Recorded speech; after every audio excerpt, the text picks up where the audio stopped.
1 year after the war's end, Kethvorn walked through the ruins of the Drakari capital and felt the weight of history pressing down upon his ancient bones. The city had once been magnificent towers of black stone rising toward purple skies, monuments to conquest stretching across the horizon, the heart of an empire that had ruled 3,000 star systems. But now it was a graveyard of shattered stone and twisted metal. The Drakari dominion no longer existed, not conquered in the traditional sense, not absorbed into a human empire, but simply dismantled, taken apart piece by piece with the same methodical efficiency the humans had applied to every other aspect of the war. Their military had been destroyed, their government dissolved, their colonies placed under human administration pending the establishment of new democratic institutions. Kethvorn had witnessed many empires fall over his 3 centuries of observation, but he had never seen anything quite like this. The humans had not simply defeated their enemy, they had erased the structures that made that enemy dangerous, while carefully preserving the population itself. The death toll had been staggering: millions of Drakari soldiers killed in combat, millions more civilians dead from the disruption of supply lines and the collapse of infrastructure. But Kethvorn understood, with a clarity that disturbed him, that the humans had shown restraint. They could have exterminated the Drakari entirely. Their weapons were capable of it, their industrial capacity was sufficient for it, and their hatred was certainly deep enough to justify it in their own minds.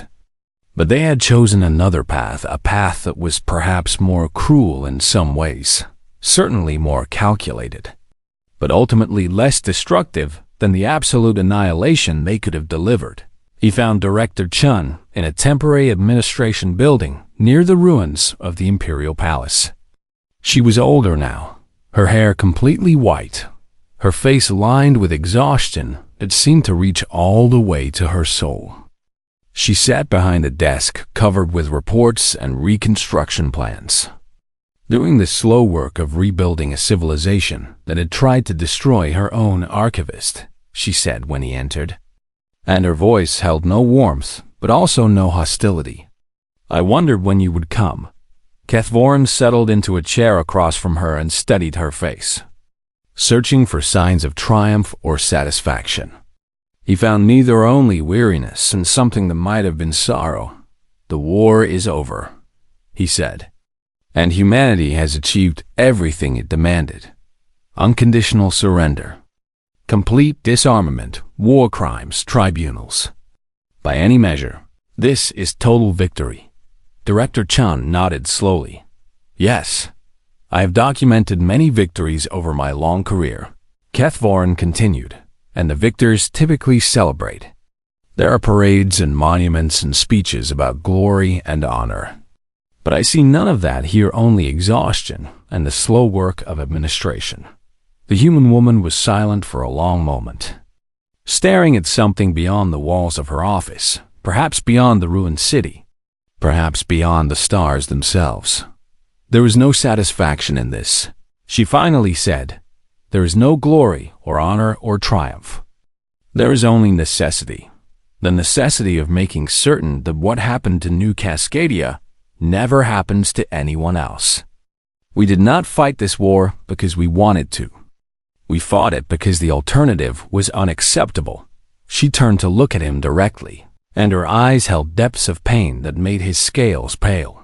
40,000 people died on New Cascadia.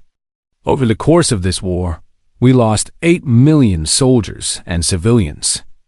8 million lives spent to avenge 40,000, and to protect the billions who might have died if we had failed. "The mathematics of war?" Kethvorn said quietly. "Yes," Director Chun agreed. "The mathematics of war? Cold equations that measure lives against lives, suffering against suffering, the horror we accept against the horror we prevent. I have spent 3 years making those calculations, and I will spend the rest of my life wondering if I made the right choices." Kethvorn leaned forward. "May I ask you something that I have wondered about since this conflict began? Something that has troubled me more than the battles or the casualties or the destruction I have witnessed. Ask, why do the elder races fear humanity so much? I have seen the Drakari fight. They are fierce and cruel and powerful. I have seen the Cathani swarm devour entire ecosystems. I have watched the Void Reapers extinguish stars. But when I mention humanity to the ancient species, to those who have existed for millennia, they react with a terror I have never observed in any other context. Why? Director Chun was quiet for so long that Kethvorin thought she might not answer. When she finally spoke, her voice was soft and tired, because we do not know when to stop.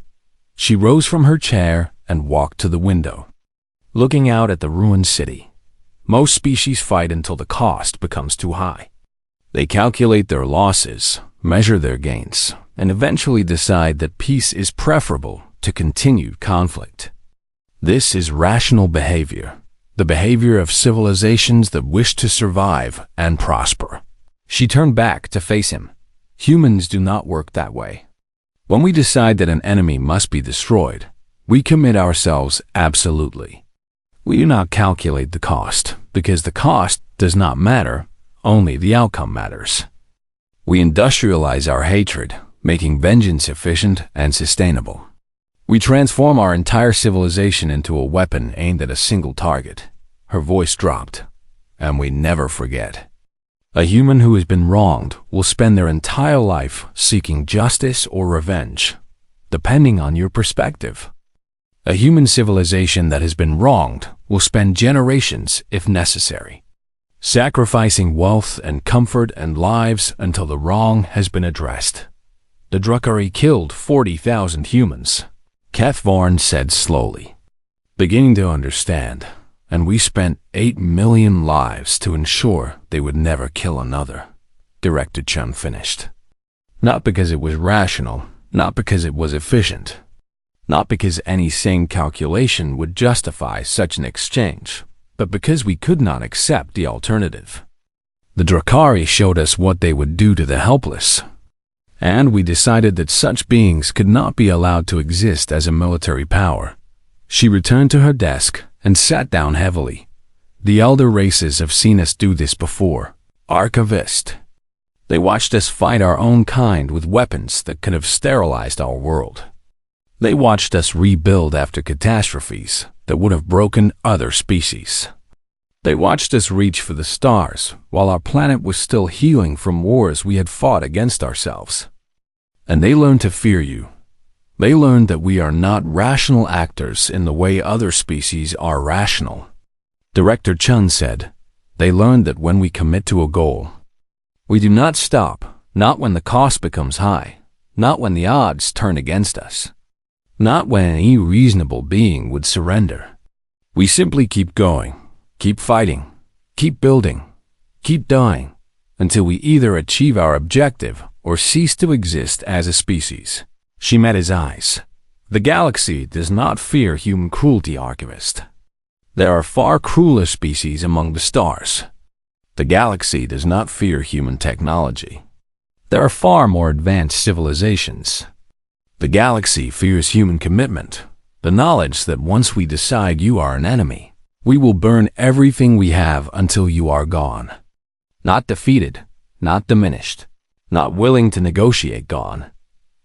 Kethvorin sat with her words for a long time, feeling the truth of them settle into his understanding like stones sinking into deep water. He thought about everything he had witnessed over the past 3 years, the industrial mobilization, the swarm tactics, the refusal to accept surrender, until complete victory was achieved, and he realized that he finally understood what the Crethany ambassador had tried to tell him so long ago. The humans were not the strongest species in the galaxy, nor the smartest, nor the most advanced. But they possessed something that made them terrifying beyond all proportion to their power, an absolute refusal to accept defeat, combined with the ability to transform their entire civilization into an instrument of war. He spent another month in Drukhari space, completing his documentation, recording the slow process of reconstruction, interviewing survivors on both sides, And then he returned to his ship and began the long journey home, carrying with him the most important historical record of his career. His final entry was not a summary of battles or casualty figures or territorial changes. It was a warning, written for future generations who might one day face the same choice the Drakari had faced. I have seen the Cathani swarm devour worlds. I have watched the Void Reapers extinguish stars. I have documented atrocities committed by species so alien that their motivations remain incomprehensible even after centuries of study. But I have never feared anything in this galaxy as much as I fear a human who has decided you are an enemy. They will burn everything they have, their wealth, their comfort, their lives, until you are gone. They will transform their grief into weapons and their rage into industry. They will fight when fighting is hopeless and sacrifice when sacrifice seems pointless, and endure when endurance should be impossible. The galaxy does not fear human cruelty. The galaxy fears human commitment. I saw humans enter war. I pray I never see it again. He sealed the record and transmitted it to the Galactic Archives, where it would remain for future generations to study. And then he sat alone in the darkness of his ship. 6 months into the war, Kethvorin obtained access to classified Drakari intelligence reports through channels he had cultivated over centuries of neutral observation. What he read in those reports confirmed everything he had feared and revealed depths of desperation he had not anticipated. The Drakari High Command was in a state of controlled panic. Their analysts had run projection after projection, searching for scenarios in which the Dominion could achieve victory, and every single simulation ended the same way, with the complete destruction of Drakari military power within 18 to 24 months. The numbers told a story that no amount of propaganda could disguise. At the beginning of the war, the Drakari had possessed 12,000 warships. After 6 months of fighting, that number had dropped to 7,000. Human losses had been proportionally higher, but their production had more than compensated. The human fleet now numbered over 8,000 vessels and was growing larger every single day. One report, marked with the highest security classification, contained a single sentence that summarized the Drakari situation perfectly. We are destroying their ships faster than they were capable of building them at the war's start. But they are now building ships faster than we are capable of destroying them. The mathematics of the war had shifted, and everyone knew what that meant. Kethvorin traveled deeper into Drakari space, documenting the retreat that their official channels insisted was merely strategic repositioning.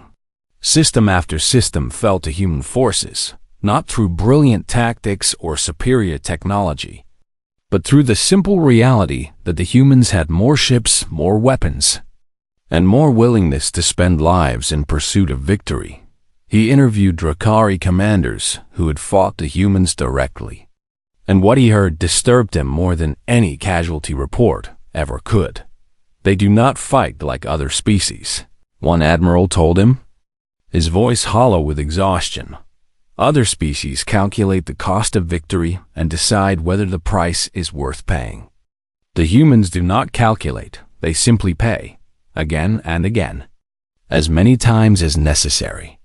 Another commander, veteran of 50 campaigns against inferior enemies, simply stared at the wall of his quarters and spoke in a monotone. I destroyed 17 of their ships in my last battle. I thought I was winning. Then I looked at my tactical display and saw 30 more arriving to take their place. They are not an enemy, they are a tide, and we cannot hold back the tide forever. Kethvorin also traveled to human-occupied territories, where he witnessed something equally disturbing. The absolute unity of human purpose he had expected to find war weariness. Protests, demands for peace, the normal signs of a civilization straining under the weight of extended conflict. Instead, he found something that defied all his previous experience. A species that had transformed collective grief into collective purpose. The humans called it the tithe. And it was unlike anything Kethvorin had ever documented. Every human colony, every station, every outpost contributed a portion of its resources to the war effort. This was not taxation imposed by a distant government. It was voluntary contribution, offered freely by citizens who understood what was at stake. Factories that had once produced consumer goods now manufactured weapons. Workers who had once pursued comfortable careers now labored in shipyards. Young people who had once dreamed of peaceful futures now trained for combat. And they did not complain. Kethvorin interviewed hundreds of humans during his travels, searching for signs of doubt or reluctance, and he found almost none. The few who expressed reservations about the war's conduct still supported its fundamental goal. They simply wanted the destruction of the Drakari to be achieved more efficiently. A factory supervisor on a human colony explained the mentality in terms that haunted Kethvorin for years afterward. You killed 40,000 of us. That number includes my sister and her 3 children. I will work until my hands bleed and my heart stops if that is what it takes to ensure you never kill another human being. This is not sacrifice. This is purpose. This is the only thing that matters anymore. A soldier, barely healed from wounds received in the Kethris campaign, said something similar when asked why he was returning to combat. They showed us what they do to the helpless. They broadcast it so we would be afraid. Instead, we learned. We learned what kind of enemy we face, and we learned what we must do to stop them. I am not fighting for victory. I am fighting to make sure my children never have to fight at all. The Drakari attempted to negotiate. Their first offer came 3 months into the war. Full withdrawal from Vela space, return of all conquered territories, substantial reparations payments. Under normal circumstances, such terms would have been considered generous, even excessive. The humans rejected them without discussion. Their second offer came after the fall of the Kethris sector. The above terms plus complete military withdrawal from the contested region, recognition of human territorial claims, and a formal apology for the New Cascadia massacre. The humans rejected this as well. Director Chun, now serving as humanity's chief negotiator, explained the human position in a broadcast that reached every corner of civilized space. There are 2 possible outcomes to this war. The first is the complete and unconditional surrender of the Drakari Dominion, including the dismantling of their military forces and the prosecution of individuals responsible for war crimes. The second is the continuation of hostilities until the first outcome is achieved. There are no other options. The Drakari called this genocide by another name, claiming that such terms would leave their species defenseless against future threats. Human commentators responded with a single question that silenced most criticism. What about the Velith colonies you destroyed? What about New Cascadia? Were those not genocide? Kethvorin watched these exchanges with growing unease. He had seen wars end in negotiated peace many times, and watched former enemies become trading partners and even allies. But he was beginning to understand that this war would not end that way. The humans were not fighting to win. They were fighting to ensure that the Drakari could never threaten anyone again. They had industrialized their hatred, transforming grief and rage into production quotas and casualty projections and strategic objectives.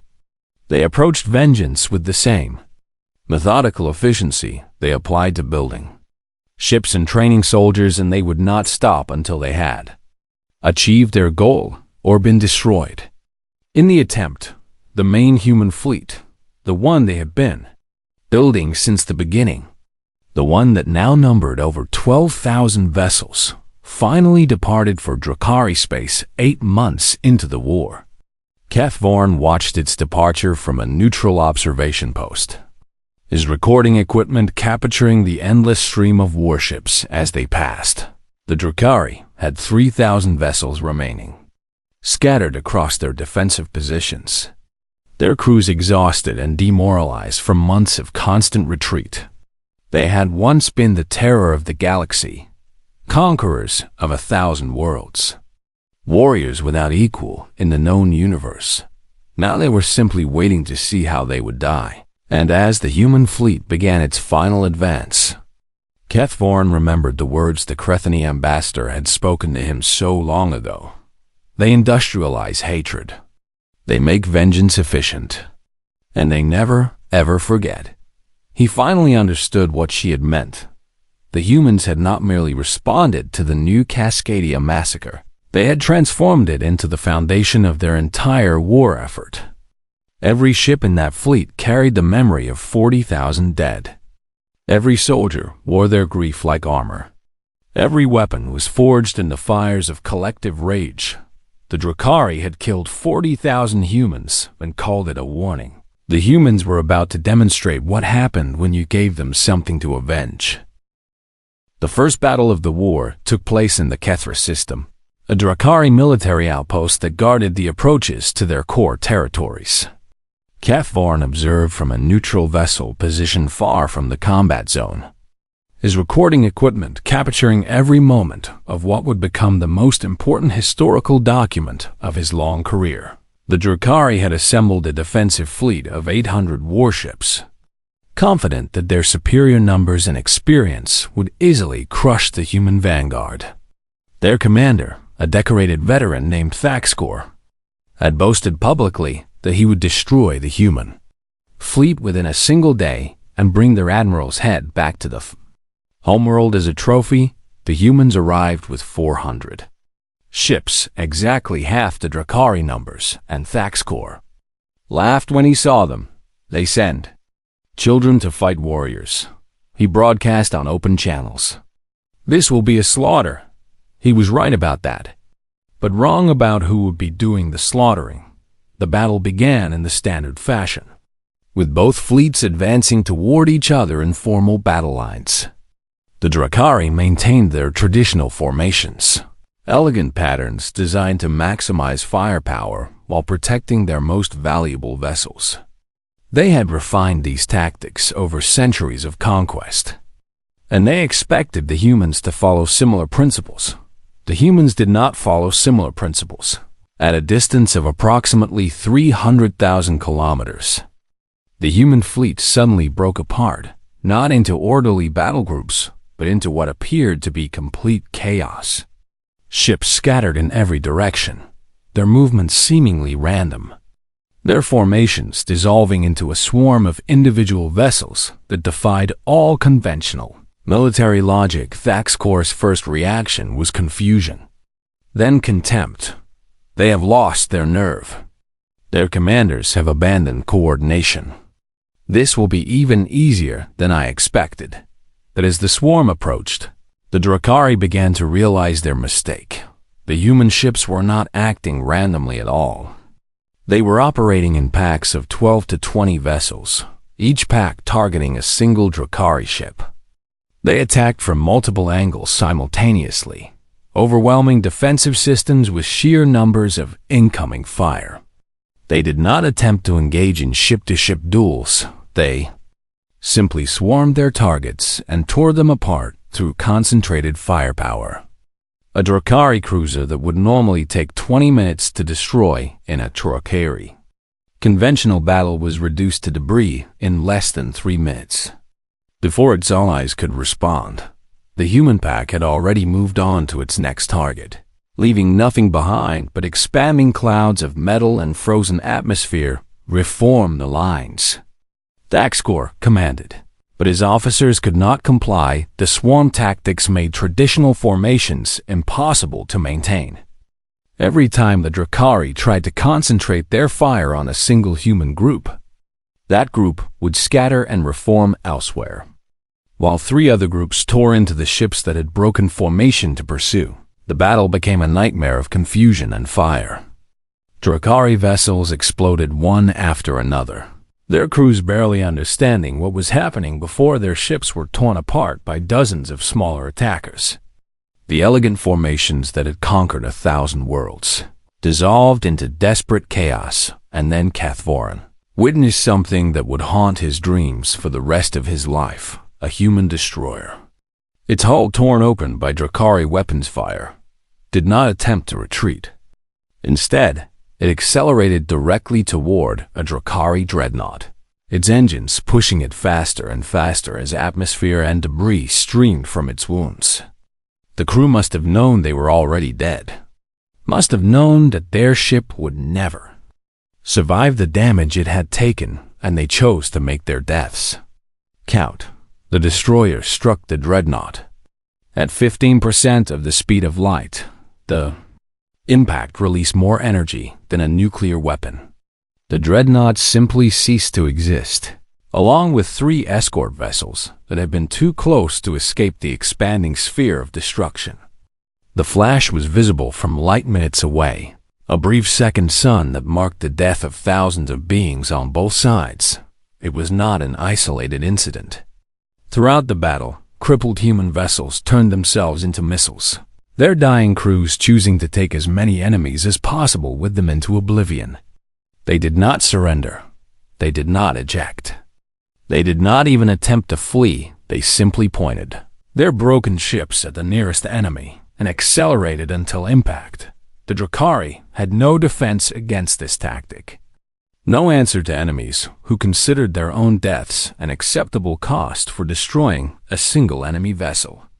Their morale began to crack as they watched ship after ship consumed by human vessels that refused to die quietly. By the time Thaxcor managed to restore some semblance of order, half his fleet was gone. He sent a transmission to the human commander, demanding that the humans fight with honor and engage in proper combat befitting warriors. The response came from a human captain whose ship was actively burning, flames visible through the breaches in her hull. New Cascadia had children, she said, and then her ship rammed the Drakari carrier at point-blank range, detonating its ammunition stores and killing 3,000 Drakari crew members. The battle continued for another 6 hours, and when it finally ended, the Drakari had achieved what could technically be called a victory. They held the system, and the human fleet had withdrawn. But the cost of that victory was catastrophic. 340 Drakari vessels destroyed. Compared to 200 human ships lost, Thaxcor reported his triumph to the homeworld, but his voice held no pride. Only exhaustion and something that might have been fear. We held the system, he said, but they will return. They always return, and there are more of them coming. He was right. Within 3 days, 3 more human fleets arrived at Kethris. Each numbered 400 ships, and each employed the same swarm tactics that had devastated Thaxcor's command. The Drakari fought desperately, but they were simply overwhelmed, not by superior technology or greater individual skill, but by sheer numbers and an absolute refusal to accept defeat. The Second Battle of Kethris lasted 2 days.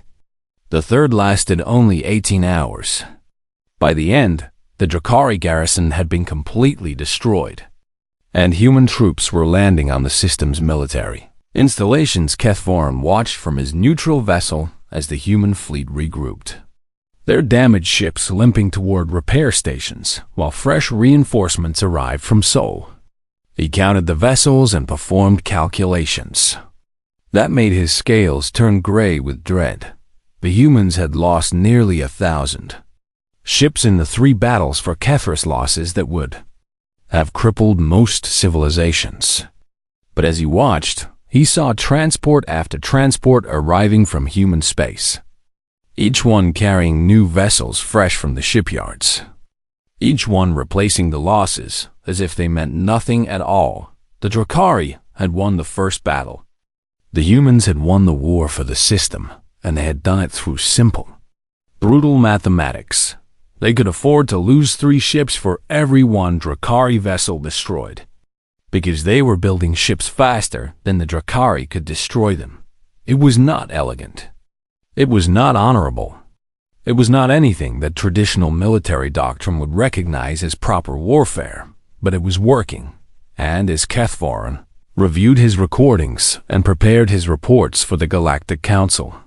He realized that the humans had not yet deployed their main fleet, the one they had been building since the beginning, the one that numbered over 12,000 vessels, the one that was still growing larger every day.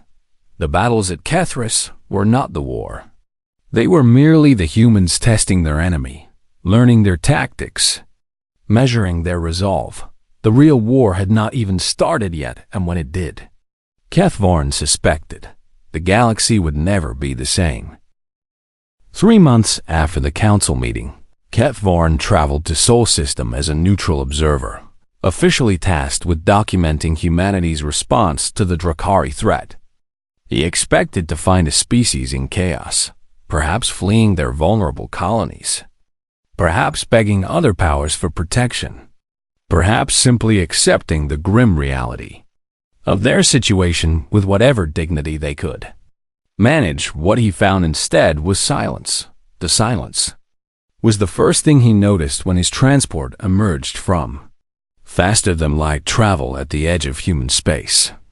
There were no panic transmissions, no desperate calls for help, no signs of the disorder that usually accompanied a small civilization facing destruction at the hands of a superior enemy. Instead, there was only the quiet hum of industry, vast, organized, and utterly relentless. Earth's orbital stations stretched across the darkness like strings of pearls, and every single one of them was alive with activity. Shipyards that had once produced 3 vessels per month were now producing 30, their frameworks glowing with the constant spark of welding and the blue fire of plasma cutters. Cargo ships moved in endless streams between the stations, carrying raw materials from the asteroid belt, from the moons of Jupiter. For mining operations that seemed to have multiplied overnight, Kethvorn requested permission to observe, and the humans granted it without hesitation. They seemed almost eager to show him what they were building, and that eagerness disturbed him in ways he could not quite identify. His first stop was a shipyard called Armstrong Station, a massive structure that hung above Earth's northern pole like a mechanical spider spinning webs of steel and fire. The station commander was a human named Admiral Vasquez, a tall woman with silver hair and eyes that held no warmth whatsoever. "You expected to find us preparing surrender terms," she said. And it was not a question. Kethvorn chose his words carefully. The Drakari have overwhelming numerical superiority. Most species in your position would seek diplomatic solutions. Admiral Vasquez smiled, and the expression contained no humor at all. The Drakari murdered 40,000 of our people and broadcast it as entertainment. There are no diplomatic solutions. Archivist, there is only the war. She led him through the station, and what he saw made his scales pale with something that might have been fear. Everywhere he looked, humans were working, not frantically, not desperately, but with a cold and methodical efficiency that seemed almost mechanical. They worked in shifts that covered every hour of every day, and when one group finished, another immediately took their place. "We are not building a fleet to match what we had before," Admiral Vasquez explained as they passed another hull taking shape in the construction bay. "We are building a fleet that will end the Drakari dominion. Our projections indicate we will need approximately 3,000 vessels for the initial campaign, with production continuing throughout the conflict to replace losses and expand our forces." Kethvorn stopped walking, certain he had misunderstood. 3,000 vessels? Your entire fleet before the attack numbered 200. Such an expansion would require total mobilization of our industrial capacity. The Admiral finished for him. "Yes, we know. We began the process within 72 hours of the New Cascadia massacre. Every shipyard in human space is operating at maximum capacity. Every factory that can be converted to military production has been converted. Every citizen who can contribute is contributing." She paused and turned to face him directly, and her eyes were hard as polished stone. "This is what we call total war, Archivist. It is not a concept most species understand, because most species fight with professional militaries while their civilian populations continue their normal lives. We do not do that. When humanity goes to war, our entire civilization becomes a weapon. Over the following weeks, Kefvarn traveled throughout human space, and everywhere he went, he saw the same thing. On Mars, underground factories turned out weapons and ammunition in quantities that staggered his imagination. On Luna, training facilities processed thousands of recruits every day, transforming ordinary citizens into soldiers with terrifying speed. In the asteroid belt, mining operations had tripled their output. Feeding an endless hunger for raw materials, he interviewed soldiers, workers, engineers, and ordinary citizens, searching for signs of reluctance or doubt. He found none. A young factory worker on Mars explained it to him in simple terms. They killed our people. They killed children. They laughed about it. We are going to make sure they never laugh again. An elderly engineer on Luna said something similar. I was retired. I had grandchildren. I was going to spend my remaining years gardening and reading. Now I work 16 hours a day designing weapon systems. And I will continue working until the Drakari no longer exist as a military power. A soldier barely old enough to fight put it most bluntly of all. They think we are weak because we are small. They do not understand that our size means nothing. What matters is our will, and our will is infinite. The Drakari, meanwhile, continued their expansion, conquering more Velith worlds and occasionally sending mocking transmissions to human space. They called humanity cowards for not responding, weaklings for hiding behind their defenses. Prey animals pretending to be predators, Kefvarn watched these transmissions and felt a strange sensation building in his chest, something he eventually identified as pity. Though not for humanity, the Drakari truly did not understand what was coming. He tried to warn them once. As a neutral observer, he had access to diplomatic channels that were still technically open, and he sent a private message to a Drakari commander he had interviewed years before. You should negotiate while you still can. The humans are not preparing to defend themselves. They are preparing to destroy you. The response came within hours, filled with laughter and contempt. The humans have 200 ships, Archivist. We have 12,000. Mathematics does not lie, and the mathematics say we have nothing to fear from these soft-skinned newcomers. If they are foolish enough to attack us, we will exterminate them as easily as we exterminated their colony. Kefvarn did not respond. There was nothing left to say. 14 months after the New Cascadia massacre, the human fleet departed Sol System.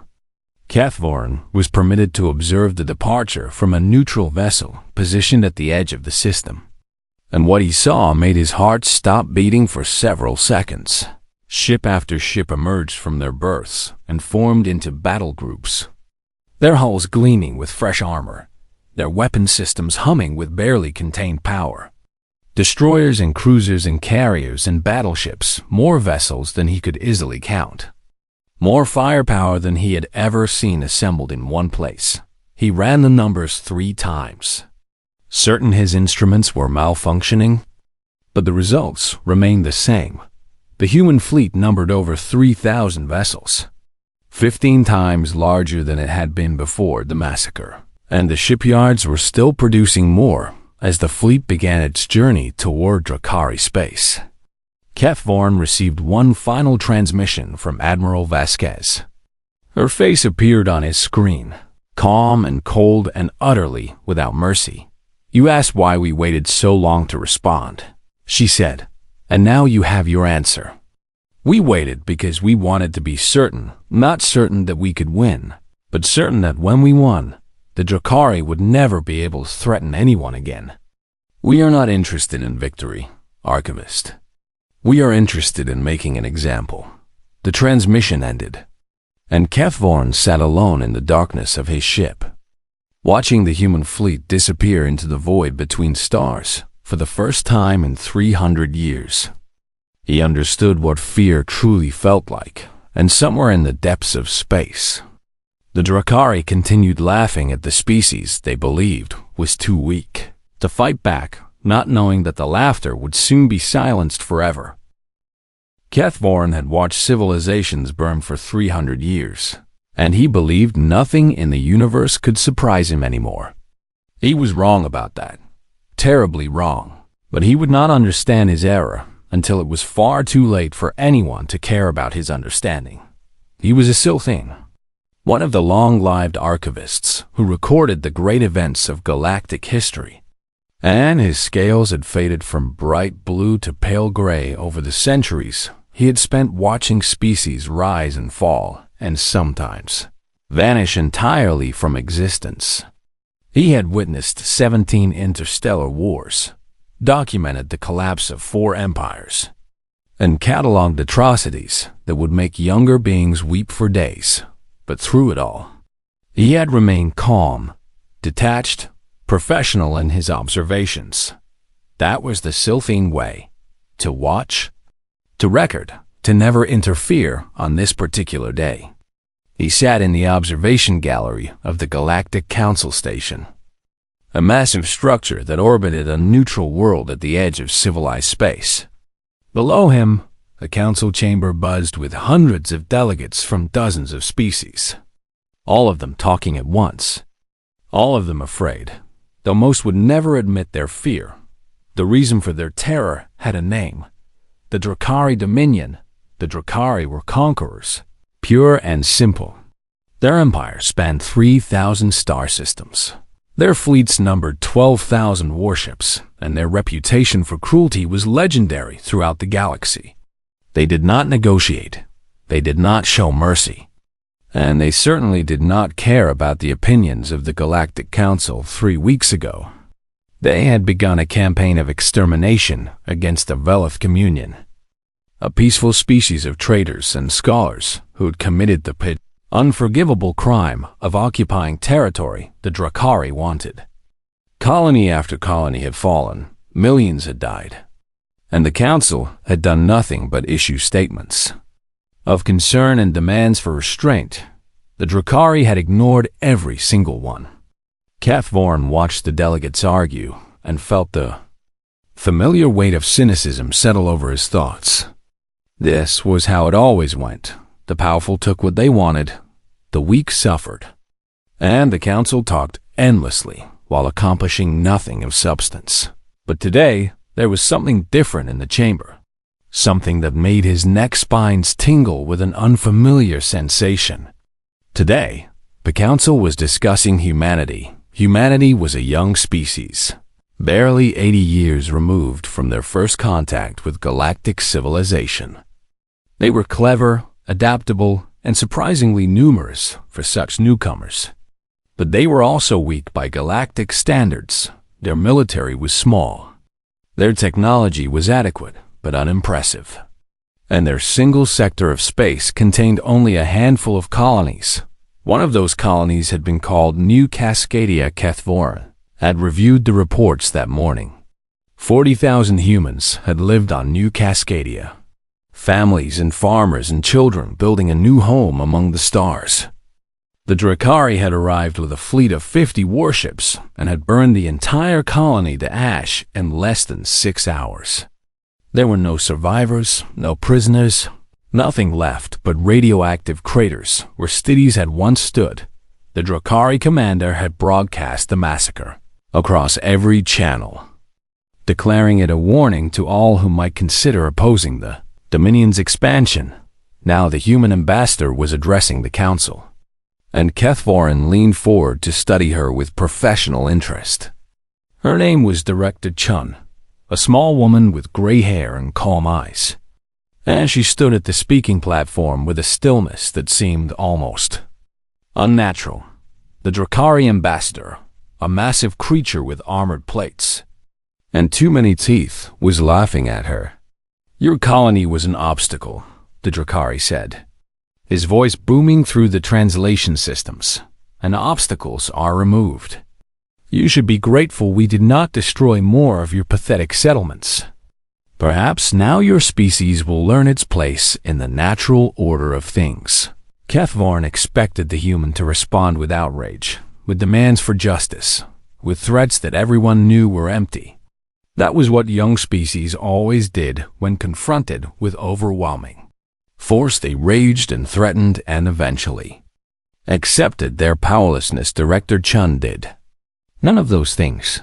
She simply looked at the Drakari ambassador for a long moment, her expression utterly unreadable, and then she spoke in a voice so quiet that the chamber fell silent to hear her. "We will handle this ourselves." The Drakari laughed again, and soon other delegates joined him. The sound echoed through the chamber, harsh and mocking, and Kethvorn found himself nodding along with the general sentiment.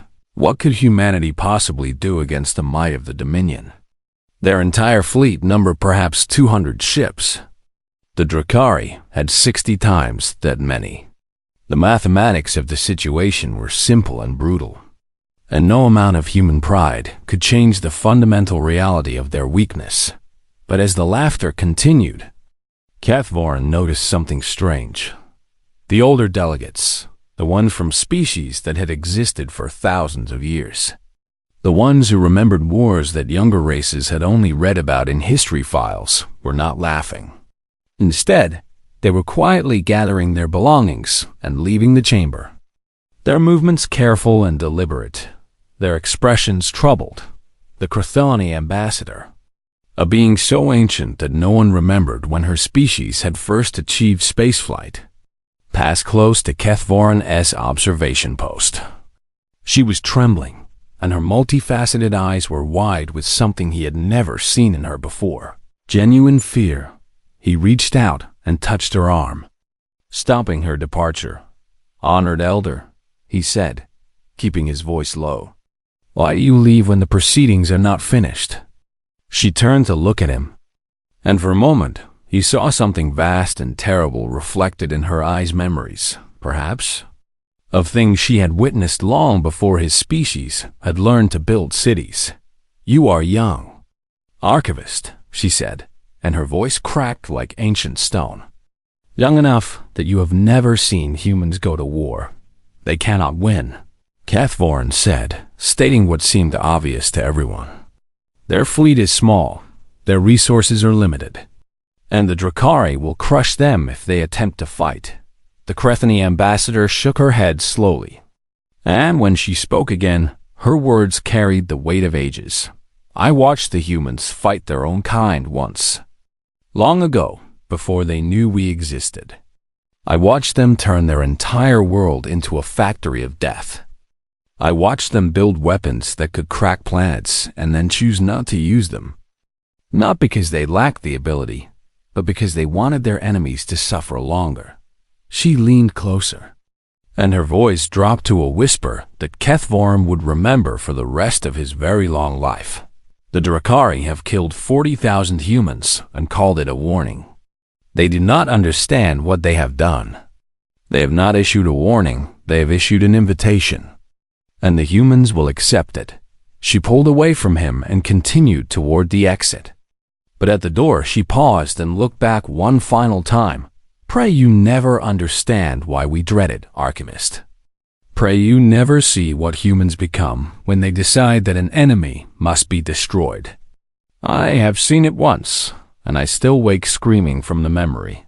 Then she was gone, and Kethvorn was left alone with his confusion and the distant sound of laughter from delegates, who had no idea what was coming for them below.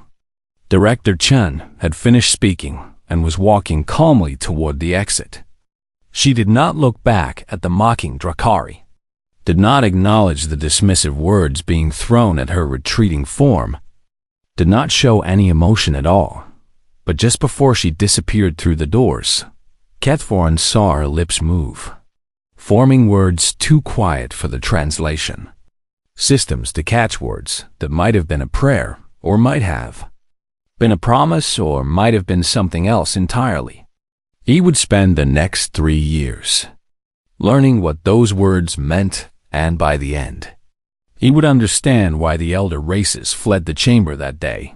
They had seen this before. They knew what was coming, and they were right to be afraid.